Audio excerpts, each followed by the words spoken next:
بسم اللہ الرحمن الرحیم۔ جب پہنچے حضرت اسماعیل وہ غلام حلیم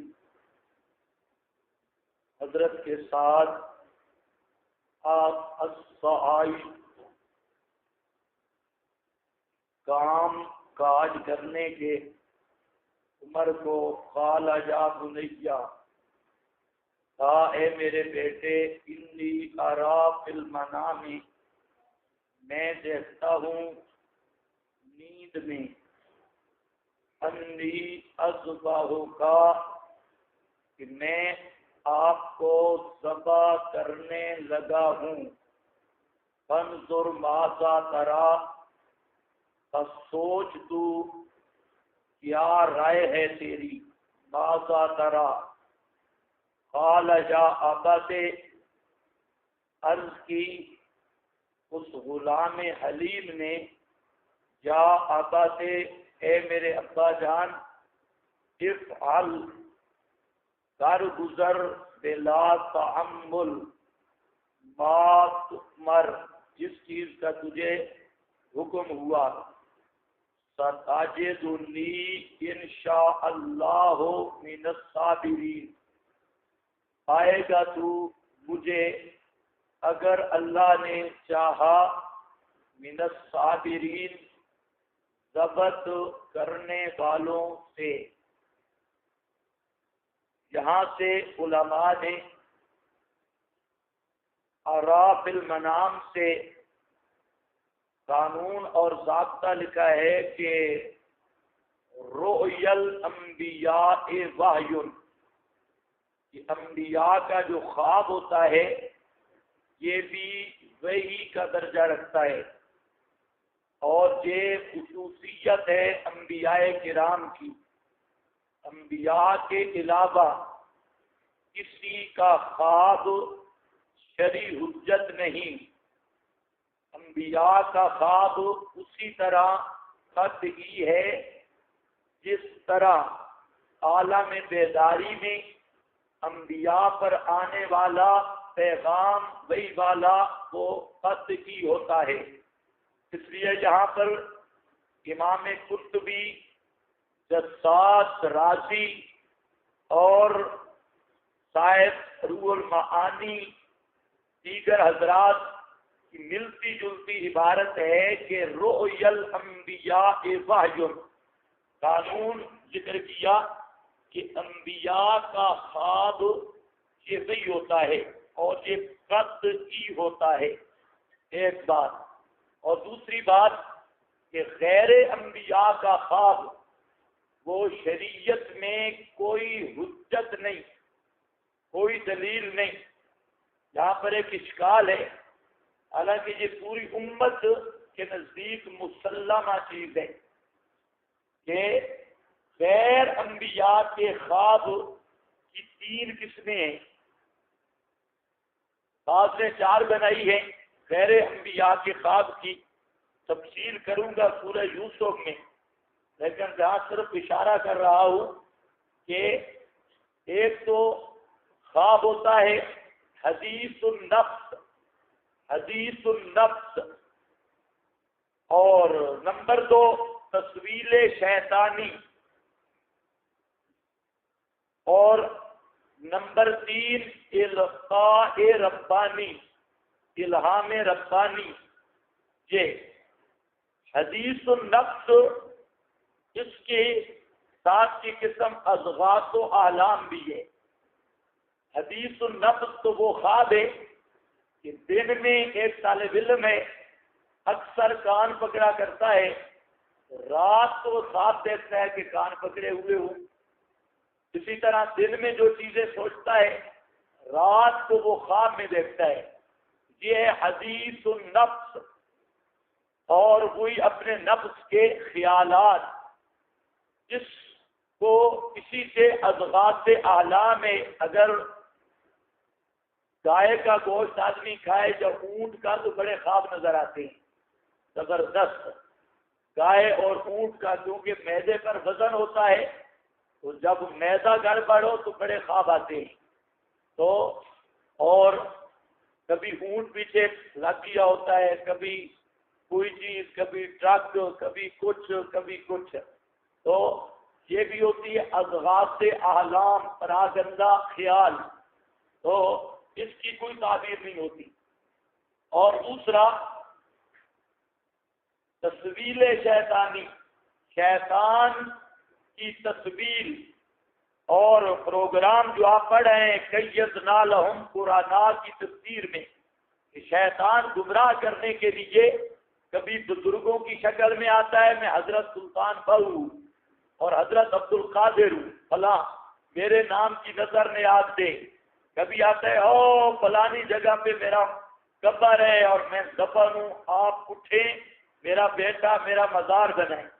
یہ سارا شیطان کی چال اور شیطان کا اضلال اور گمراہ کرنا ہے.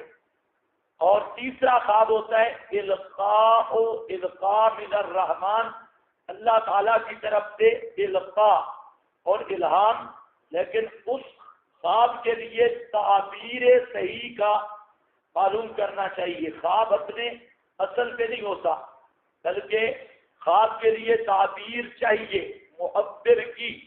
اور خواب کے لیے کوئی اتنا نیکی بھی ضرورت نہیں کہ خواب سچا تب آئے گا، زیادہ نیک ہوگا. کبھی کافر کو بھی سچا خواب آتا ہے. سورہ یوسف میں پڑھیں گے، کافر بادشاہ تھا جس نے خواب دیکھا تھا اور وہ خواب بالکل اس کے تعبیر حضرت یوسف نے بتائی، وہ خواب پورا ہوا. تو اس لیے القاء ربانی جو ہے، اس خواب عالم مثال کی بعض چیزوں کا انکشاف عالم خواب میں ہوتا ہے. یہی القاء، یہی قابل تعبیر ہے. اور کسی کو کہا گیا کہ یہ جو مبشرات نبوت میں سے اسی خواب کو تعبیر کیا گیا. لیکن اس خواب کے متعلق بات ذہن میں رکھ لو کہ خواب فقط نبی کا شرعی دلیل بنتا ہے، اور نبی کے علاوہ کسی کا خواب شریعت میں کوئی حیثیت اور درجہ نہیں رکھتا، کوئی شرعی دلیل نہیں. سمجھ رہے ہو یا نہیں سمجھ رہے؟ ہاں، قطعاً شرعی دلیل نہیں. کسی سے لوگ دھوکہ کھا جاتے ہیں، خواب آئے، خواب تیرے کی حیثیت کیا ہے؟ خواب صرف پیغمبر کا وہی ہوتا ہے. پیغمبر کا خواب قطعی صحیح، اور پیغمبر کے علاوہ کسی کا خواب حجت نہیں. اور تمام علماء اس بات پہ متفق ہیں، اور تمام امت کا یہی نظریہ ہے. اب رہ گیا نبی پاک صلی اللہ علیہ وسلم کی خواب میں زیارت، کہ آپ کی زیارت خواب میں ہو سکتی ہے یا نہیں. اس میں صاف حدیث ہے، آپ نے فرمایا کہ جو خواب میں میری صورت کو دیکھے، اس نے میری صورت دیکھی، لا یتمثل الشیطان بصورتی، شیطان میری صورت میں تمثل اختیار نہیں کر سکتا، میری صورت اختیار نہیں کر سکتا. لیکن اس پر بھی ذہن میں رہے، تمام امت اس بات پہ متفق ہے کہ خواب میں جس کی بھی زیارت ہوتی ہے، اس جسم کی زیارت بھی نہیں ہوتی، روح کی زیارت بھی نہیں ہوتی. خواب میں اگر کسی نے نبی پاک علیہ السلام کی زیارت کی تو آپ کے مدینہ منورہ میں مدفون جسم کی زیارت نہیں، اور رفیق اعلیٰ میں موجود روح کی بھی زیارت نہیں، بلکہ مثالی صورت کی زیارت ہوگی، صورت مثالیہ کی زیارت ہوگی. جس سے بھی لوگوں کو دھوکہ لگتا ہے، لیکن کبھی سوچتے نہیں کہ آپ مثال کے طور پہ اگر کسی کے خواب میں آئیں تو کیا آپ کو پتا ہوگا کہ میں فلانے کے خواب میں گیا ہوں؟ کوئی سمجھ نہیں. آپ اگر کسی کو خواب میں نظر آئے، مثلا زید کے خواب میں آپ جاتے ہیں تو زید نے تو خواب میں آپ کو دیکھا ہے، لیکن آپ کا وجود اقدس ادھر مسجد اقصی میں پڑا تھا نا، اور آپ کو پتا ہے کہ میں زید کے خواب میں گیا ہوں، آپ کے علم میں بھی نہیں. اور وہ ادھر تو چائے پی کے آیا ہے، علم میں نہیں. تو یہ کیا ہوتی ہے؟ صورت مثالیہ، صرف صورت مثالیہ، اصل کو پتہ ہی نہیں ہوتا. چلو وہ ضمن میں نے بات کر دی. تو وہاں پر بھی فیصلہ یہی علماء نے لکھا کہ اس آدمی کے لیے کہ جس نے نبی پاک کو زندگی میں دیکھا ہوا ہو اور صورت ہوئی ہو، شیطان دوسری صورت میں آ کے دھوکہ دے سکتا ہے کہ میں غلام میں محمد رسول اللہ بول رہا ہوں، شکل دوسری میں آئے، آپ کی صورت محفوظ ہے، لیکن شیطان دھوکہ دے یہ کر سکتا ہے. اور اس کے کئی مثالیں موجود ہیں. میں نے پہلے بھی آپ کو بتایا، شاہ عبد العزیز محدث دہلوی رحمہ اللہ کے پاس آدمی آیا، اس نے کہا میں نے خواب دیکھا، نبی پاک صلی اللہ علیہ وسلم کی زیارت ہوئی اور آپ نے فرمایا کہ تو پکا امامیہ اتنا اشریہ بن جا، کیونکہ میرا سب سے پسندیدہ مذہب شیعوں کا ہے، اور تو اتنا اشریہ بن جا، یہ میرے آل اطہار اہل بیت کا مذہب ہے، لہذا پکے شیعہ بن گئے. شاہ صاحب کے سامنے اس نے آ کر خواب ذکر کیا. شاہ صاحب نے اس کے 5 جواب دیے اور ان میں ایک جواب یہ بھی دیا کہ یہ شیطان تھا جو تجھے دھوکہ دے رہا تھا اور غلط دعویٰ کر کے یہ نبی پاک صلی اللہ علیہ وسلم کی ذات اقدس اس چیز سے پاک ہے. تو بہرحال یہ میں اس لیے کہہ رہا ہوں کہ آج کل دیوبندیوں میں بھی بڑے خواب چل رہے ہیں. مجھے وہ فلانا خواب آ گیا بس، اور سارا ان کا گزارے خوابوں پہ، تو اس لیے تھوڑا روٹی کم کھانی چاہیے. ایک خواب نہیں، 1000 خواب بھی آ جائے تو شریعت میں اس کی امتی کی خواب کی کوئی حیثیت نہیں، شرعی دلیل نہیں بنتا. صرف مات حد بشارت تک وہ سورہ یونس میں تذکرہ ہو جائے گا لہم البشریٰ کا. لیکن حضرت تھانوی نے بڑی زبردست، حضرت تھانوی کی عبارات ہے، فرماتے ہیں کہ یہ خواب الہام کشف فلانے کو کشف ہو گیا، شریعت میں اس کی کوئی حیثیت نہیں، اور بلی کو کشف سب سے زیادہ ہوتا ہے. البتہ پیغمبر کے خواب کے بارے میں کیا بتایا کہ وہ کیا ہوتا ہے؟ وہی رؤی الانبیاء وحی، یہ تو انی ارا فی المنام، دیکھتا ہوں میں منام میں، نیند میں. اور نیند کس کو کہتے ہیں؟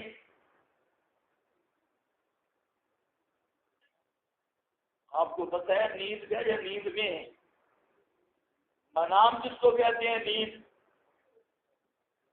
منام کا اصل مطلب ہے کہ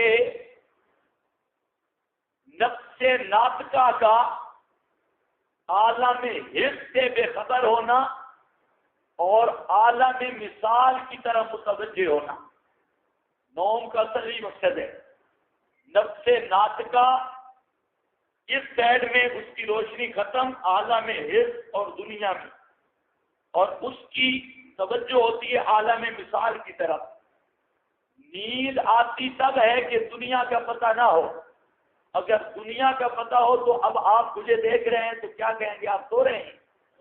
جب سوئیں گے تو حس نفس ناطقہ یا ادراک ادھر کا ختم ہو جائے گا روشنی، اور وہ ادراک ہوگا عالم خواب کا. دوسرے مقام عالم مثال، عالم نوم، عالم خواب کا ادراک. تو پیغمبروں کا نیند آنا اس بات کی دلیل ہے کہ وہ عالم الغیب نہیں تھے. اگر ساری چیزیں سامنے ہوں، ایک طرف سے غفلت نہ ہو، نیند ہو نہیں سکتی. نیند ہے تب کہ جہان سے آنکھیں بند عالم مثال کی طرف ادراک متوجہ ہو پھرے، اسی کیفیت کا نام نیند ہے. اور جو عالم الغیب ہر چیز کی طرف متوجہ حاضر ناظر ہو، اس کی شان ہوتی ہے لا تأخذہ سنۃ ولا نوم. انی ارا فی المنام انی اذبحک. میں نے جو ترجمہ کیا ہے کل بھی آج بھی، پتہ نہیں آپ کی سمجھ میں آیا ہے یا نہیں. میں ذبح کرنے لگا ہوں. اذبحک یہ نہیں ہے کہ ذبح کر رہا ہوں، یہ خواب دیکھا ہی نہیں تھا کہ ذبح کر رہا ہوں، نہیں ذبح کرنے لگا ہوں. دونوں کا فرق ہے معنی کا یا نہیں؟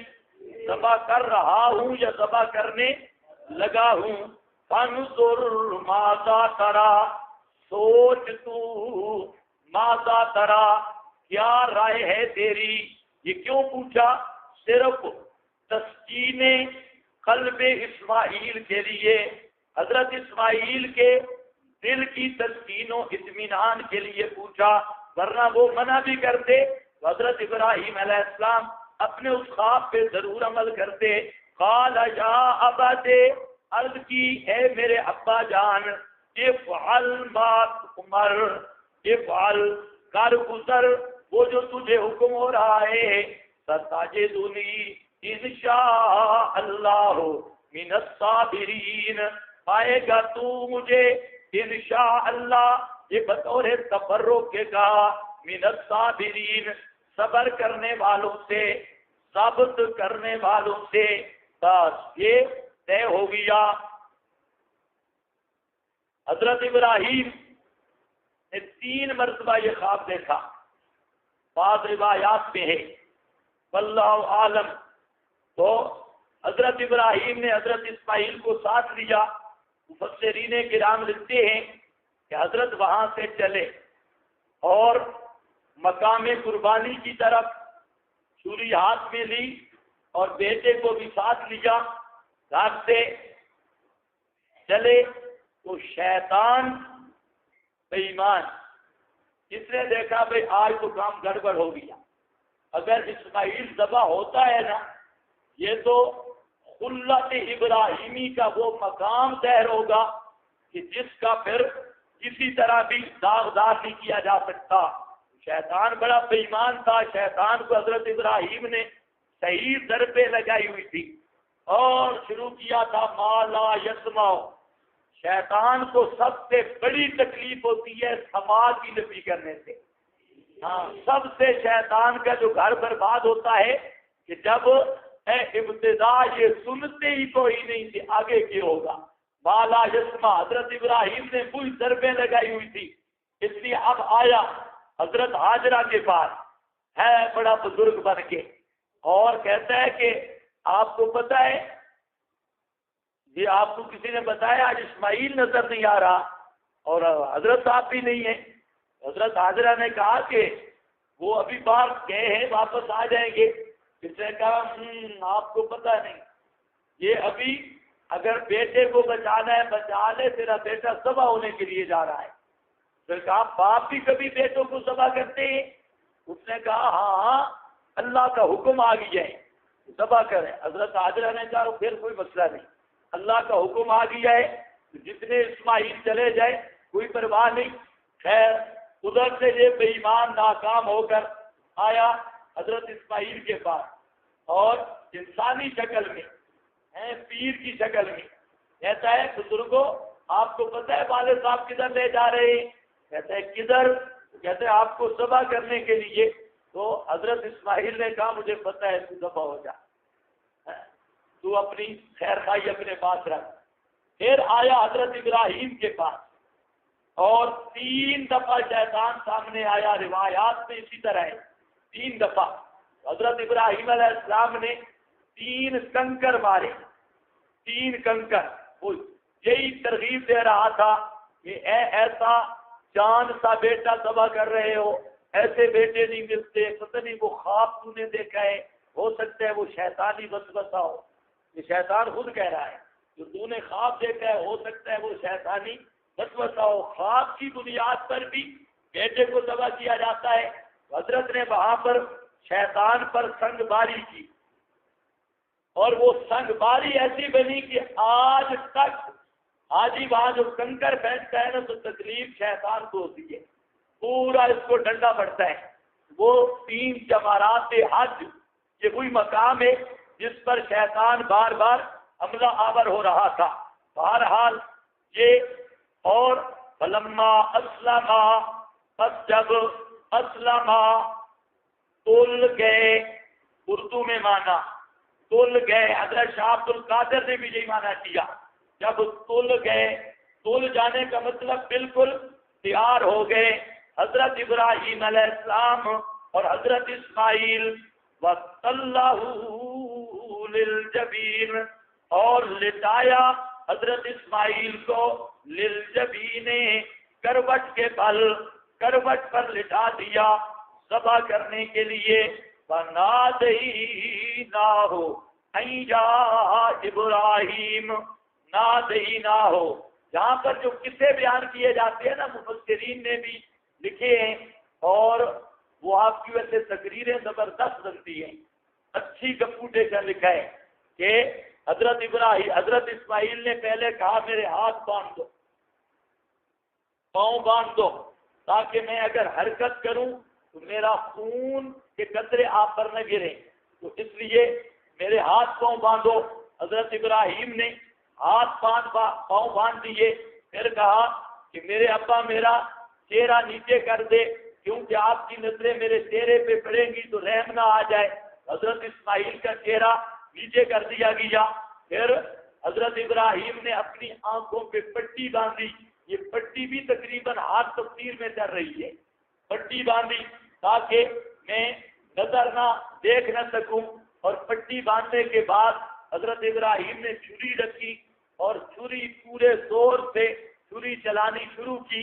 حضرت ابراہیم زور لگاتے لیکن چھری چلتی نہیں تھی, چھری بند ہو گئی. تو بہرحال حضرت ابراہیم علیہ السلام وہاں پر, یہ آپ کے جمعے کی تقریر بنا رہا ہوں ویسے ہے کوئی نہیں بات. ہاں تو چھری چلتی نہیں تھی تو کسی نے جبریل سے پوچھا بھائی جبریل بتا کبھی تجھے بھی تکلیف ہوئی ہے, کبھی تو جو آتا ہے آسمان سے نیچے زمین تک کبھی تجھے تکلیف بھی ہوئی؟ جبریل نے کہا ہاں 4 مقام ایسے ہیں جس میں میں بھی بڑا مشکل میں پڑا. ایک مقام وہ ہے کہ جب اسماعیل کے گلے پہ ابراہیم علیہ السلام چھری چلا رہے تھے تو میں اس وقت عرش کے نیچے کھڑا تھا. اللہ نے فرمایا کہ جا ابراہیم نے چھری رکھ دی ہے, اب اگر ہاتھ ہلایا نہ چھری چل جائے گی, اس لیے تو پہنچ.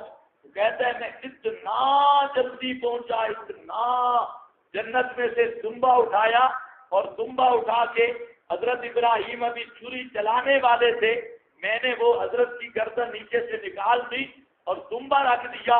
دمبا تباہ ہو گیا اور حضرت بچ گئے. ایک تجھے مقام ہے مجھے بھی بڑی مشکل پیش آئی. اور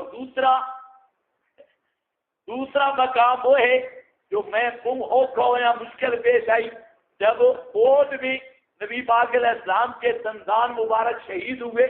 وہاں آپ کے خون کے قطرے نیچے گرنے والے تھے, میں ادھر ہی بیٹھا تھا عرش کے پاس. اللہ نے فرمایا پہنچ, اگر میرے حبیب کا ایک قطرہ بھی زمین پہ گر گیا نا خون کا, یہ زمین پر ایک پودا بھی نہیں اگ سکے گا, اس لیے تو پہنچ, قطرہ ایک نہیں گرنے دینا. جبریل کہتے ہیں وہاں سے میں نے بھرکاری لگائی اور فوراً پہنچا. اب خون وہ نکل چکا تھا لیکن نیچے نہیں گرنے دیا, اس کو بھی میں نے تھام لیا.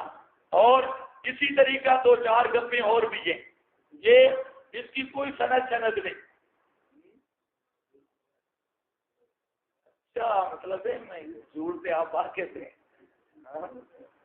واہ واہ, اچھا چلو بھائی آپ تو بڑے علامے ہیں. ہاں تو حضرت یوسف علیہ السلام وہ مقام بھی ایسا تھا, یہی کمپوٹیشن لا سند لہو, کوئی سند نہیں اور ساری گپیں. بہرحال قرآن نے بیان نہیں کیا دوستوں بزرگوں, نہ پٹی نہ چھری چلنا, یہ نہیں. قرآن کے انداز سے پتہ چلتا ہے اسلما کا لفظ بتا رہا ہے جب پورے تیار ہو گئے نا اور حضرت کو کروٹ کے بل لٹایا, ظاہر بات ہے اب تیاری تھی, چھری رکھنے لگے, اللہ نے فرمایا بس نہ دینا. مقصد کیا تھا؟ حضرت اسماعیل کی محبت تھی حضرت ابراہیم کے دل میں, اور بیٹا تھا, بیٹے کی محبت تو تھی اور ملا بھی پچھلی عمر میں تھا مانگ مانگ کے, تو محبت تھی. لیکن غیرت الہی مقام خلت پر یہ برداشت نہیں کرتی کہ میری محبت کے علاوہ کوئی اور محبت بھی چھانے پائے.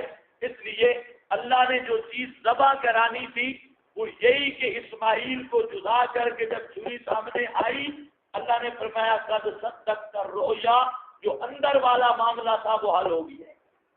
اور اندر کا معاملہ یہی تھا کہ محبت اسماعیلی کی جگہ نہیں تھی، جہاں تو صرف اشد حبا للہ اللہ دل تھا اللہ کی محبت کے لیے۔ جب حضرت اسماعیل کی محبت تھوڑی سی چڑھنے لگی، اللہ نے اس محبت پہ چھری پھرا دی۔ سمجھ آئیے، اتخذ اللہ ابراہیم خلیلا، یہ مقام غیرت محبت والا ہے جو آپ جیسے بزرگ نہیں سمجھ سکتے۔ فنادیناہ ان یا ابراہیم، ہم نے کہا ابراہیم قد صدقت الرؤیا، تحقیق تو نے پورا کر دیا ہے اپنا خواب۔ خواب پورا ہوا ہے کہ نہیں ہوا؟ ذبح تو نہیں کیا، خواب کیسے پورا ہو گیا؟ مرزا قادیانی دجال اس نے بہت جھوٹ بولے، مرزا قادیانی نے حسین گویوں کے نام پہ، اور جب اس پر وہی آتی رہی، اس کی ایک تھی لڑکی محمدی بیگم، اور یہ مردود اس محمدی بیگم کا عاشق تھا مرزا گاما۔ اب اس کو روزانہ خواب آتا بھائی محمدی بیگم سے میرا نکاح ہوگا، اور کہتا ہے کہ اللہ نے فرمایا انا زوجناک فی السماء، ہم نے تیرا نکاح اوپر پڑھ دیا ہے آسمانوں میں۔ اب آئی محمدی بیگم، اس کی پیشین گویاں ہوتی، لیکن محمدی بیگم وہ کوئی اور آدمی لے گیا، اور مرزا قادیانی اس پر بڑی بیچارے کی بےزتی ہوئی، اور نبوت کا دعوے دار بھی تھا، خواب سارے غلط ہوتے رہے بھئی۔ تو اب جب پھنسے نا مسلمان اعتراض کرتے، سنا محمدی بیگم تو چلی گئی ہے اور تجھے روزانہ بھئی آ رہی ہے کہ آ رہی ہے تے آ، وہ کہتے ہیں دیکھا نا نبی کا بھئی خواب ہوتا ہے، خواب بھئی ہوتا ہے۔ حضرت ابراہیم نے خواب تو دیکھا تھا بیٹے کو ذبح کر رہا ہے، لیکن اللہ نے فرمایا صدقت الرؤیا، خواب پورا تو نہیں ہوا، بیٹے کو ذبح تو نہیں کیا، اللہ نے فرمایا تو نے خواب سچا کر دیا۔ تو معلوم ہوتا ہے کہ خواب کے جو عالم نبی پر بھی خواب کی حالت ہے اس میں گڑبڑ ہو سکتی ہے، اس لیے میری بھائی میں بھی تھوڑی وہ گڑبڑ ہو گئی، اور ایک عورت مجھ سے نکل گئی تو ایسا کوئی فرق نہیں پڑتا میری نبوت پر۔ اس نے کہا، میں نے کہا یہاں خواب سچا ہوا، مرزے کا خواب جھوٹا ہوا، اور یہ خواب کیا ہوا؟ بولتے کیوں نہیں؟ یہ خواب کیا ہوا؟ دلیل صدقتر، خود قرآن کہہ رہا ہے صدقتر رویا، پھر جھوٹا کیسے؟ اصل میں خواب کے اندر ذبح کرتے ہوئے نہیں دیکھا تھا، بلکہ ذبح کی تیاری کو دیکھا تھا کہ میں تجھے ذبح کرنے لگا ہوں، یہ نہیں ہے کہ چھری چلا رہا ہوں۔ خواب دیکھے اتنا تھا، اس لیے میں نے کہا نا اسباؤ کا زمانہ نہیں کرنا کہ کر رہا ہوں، اس کا مطلب ہے کہ اب تیار ہوں، تجھے ذبح کرنے لگا ہوں، یہ نہیں ہے کہ کر رہا ہوں۔ اب وہ ذبح کرنے تو لگے تھے، اسلامہ تل گئے تھے، فرمایا صدقت الرؤیا، تو نے اپنا خواب سچا کر دیا۔ انا کذالک نجزی المحسنین۔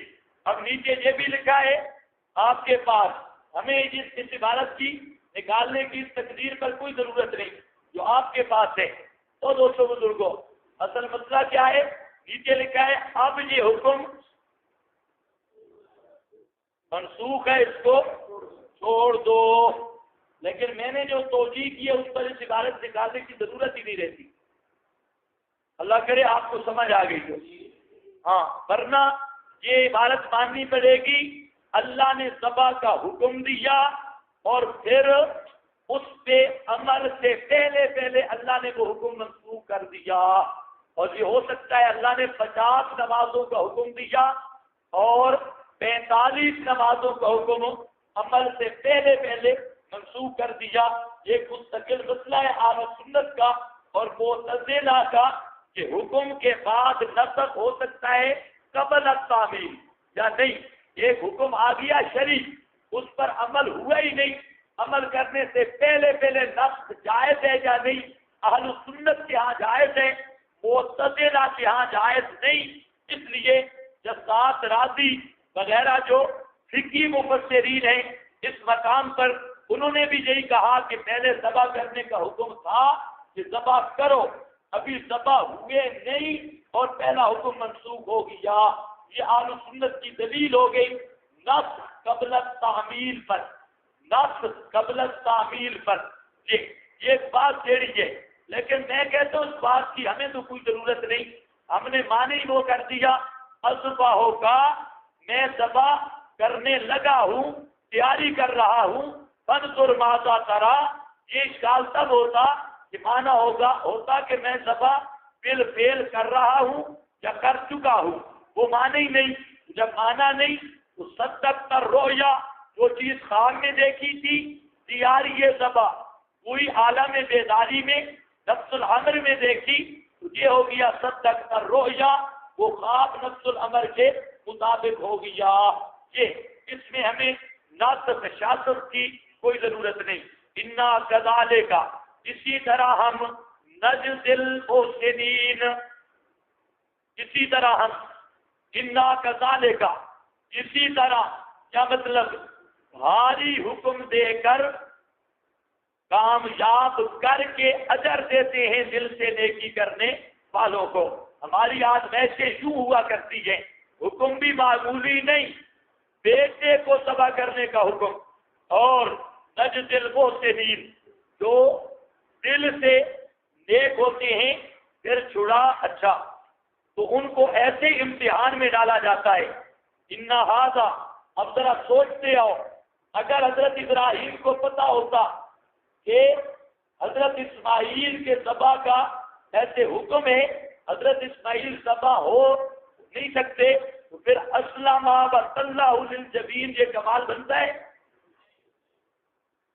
تو بزرگوں، اگر صرف پتا ہو کہ بس حکم آئے گا اور ذبح شبہ کوئی نہیں کرنا، اوپر سے حکم ہے ذبح نہیں، تو اس طرح تو سارے لوگ تیار ہو جائیں گے، پھر ابراہیم کا کمال کیا بنے گا؟ معلوم ہوتا ہے حضرت ابراہیم کو آنے والے حالات کا علم بھی نہیں تھا، اور آنے والے حالات کیا ہیں؟ اسی اسماعیل سے امام الانبیاء علیہ السلام میں بھی پیدا ہونا تھا، حضرت اسماعیل کے نسب سے، آپ حضرت اسماعیل کی شاخ سے، اور اس امت اور آپ لوگوں نے بھی آنا تھا، لیکن حضرت ابراہیم کے ذہن میں بھی بات نہیں تھی استقبال اور آنے والے حالات کی۔ معلوم ہوتا ہے حضرت خلیل ہو کر بھی عالم الغیب اپنے خاندان کے بارے میں نہیں، سارے جہان کا ذرا ذرا جاننا یہ تو دور کی بات ہے۔ سمجھ گئے یا نہیں سمجھ گئے؟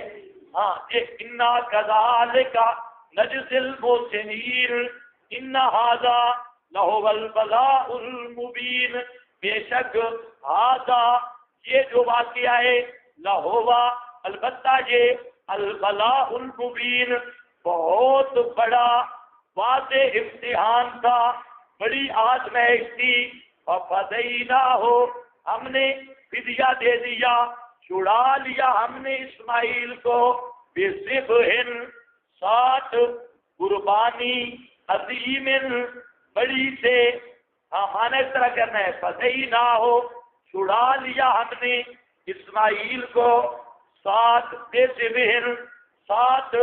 قربانی عظیم، بڑی کے، کیا مطلب؟ اب حضرت ابراہیم کو حکم ہوا کہ یہ سنبا ہے، سنبا ذبح کرو اور فدیہ دے دو۔ اس سنبے کے بارے میں دو قول ہیں، ایک یہ ہے کہ یہ سنبا اللہ نے جنت سے بھیجا تھا، جنت سے، لیکن بعض مفسرین کہتے ہیں کہ یہ جنتی دمبا نہیں تھا، بلکہ اللہ نے فرمایا کہ حضرت اسماعیل کی جگہ پر کوئی دمبا ان کے فدیہ کے طور پہ ذبح کر لیں، کوئی، یہ جنت سے نہیں آیا تھا۔ دونوں قول ہیں مفسرین کے، بعض مفسرین کہتے ہیں کہ یہ دمبا، بول پڑھو، کس سے آیا تھا؟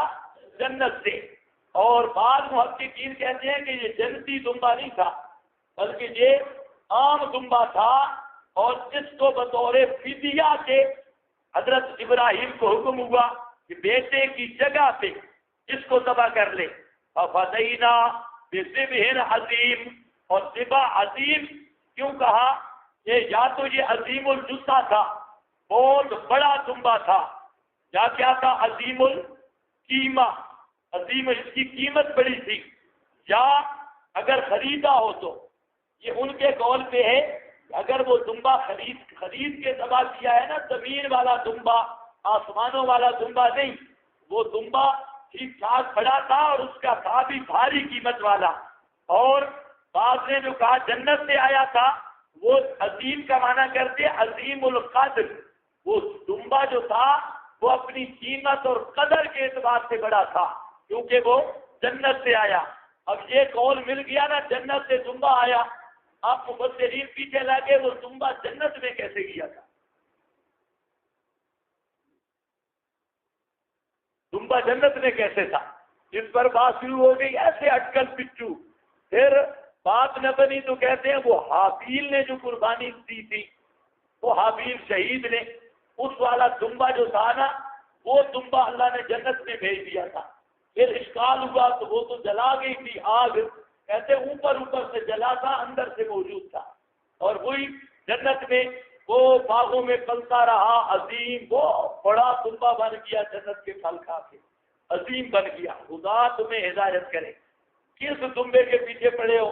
اور کچھ جو سمجھدار تھے انہوں نے کہا کہ اس دمبے کی روح جنت میں رہی تھی اور جسم ادھر رہا تھا، جسم آگ جلا گئی تھی اور وہ وہاں سے سب گپے ہیں۔ اصل مطلب کیا ہے، دو ہی چیزیں ہیں، جنت میں دمبے جمبے ہوں گے، جنت کا مال بھی ہے، تو ایک قول یہ ہے کہ زمین پر عام دمبا جو ہے اس کو خرید کر حضرت اسماعیل کی جگہ پہ ذبح کر دے۔ سن رہے ہو کہ نہیں؟ ہم سارے اس طرح دیکھتے ہیں کیونکہ ساری تقریروں کے خلاف مسئلہ ہے، ساری تقریروں کے خلاف۔ بھائی دمبا خرید کے ذبح کیا تھا، دل نہیں مانتا، ٹھیک ہے۔ اور دوسرا کیا ہے، یہ دمبا آیا تھا، چلو آپ والی بات بھی کر دیتے ہیں۔ ہاں بھائی دمبے کی قربانی جہاں سے امام ابو حنیفہ رحمہ اللہ، امام محمد ان حضرات نے یہ بات ایک مسئلہ شروع کیا ہے کہ ایک آدمی اگر بیٹے کو ذبح کرنے کی نظر مانتا ہے تو اب اسے کیا کرنا چاہیے؟ اب بیٹے کو ذبح کرنے کی نظر مانتا ہے تو اب کیا کرے گا؟ تو کہتے ہیں اسے ایک بکرا یا دمبا ذبح کر دینا چاہیے، کیونکہ جہاں پر فدائی نہ ہو۔ لیکن مجھے تو اس استدلال میں بھی انتہائی سکون نظر آتا ہے، یہ کون سا استدلال ہے؟ اور امام احمد نے کہا کہ یہ نظر ہے ہی معصیت کی، اس کو جوتے لگانے چاہیے اور کوئی اس پر چیز لازم نہیں، خاص نظر معصیت ہے اور نظر معصیت واجب ہی نہیں۔ دوبارہ جہاں سے حنفیہ کو جو استدلال بتایا گیا، امام اعظم جو ہے وہ اعظم ہے اور وہ ایسا کمزور استدلال میرا خیال نہیں کر سکتے۔ فَفَدَيْنَاهُ بِذِبْحٍ عَظِيمٍ وَتَرَكْنَا عَلَيْهِ فِي الْآخِرِينَ، اور چھوڑا ہم نے اوپر اس کے پچھلے آنے والوں میں سلام علی ابراہیم، پچھلوں میں نیک نامی چھوڑ دی، آنے والے کہتے ہیں شابشوں حضرت ابراہیم پر، سلام علی ابراہیم،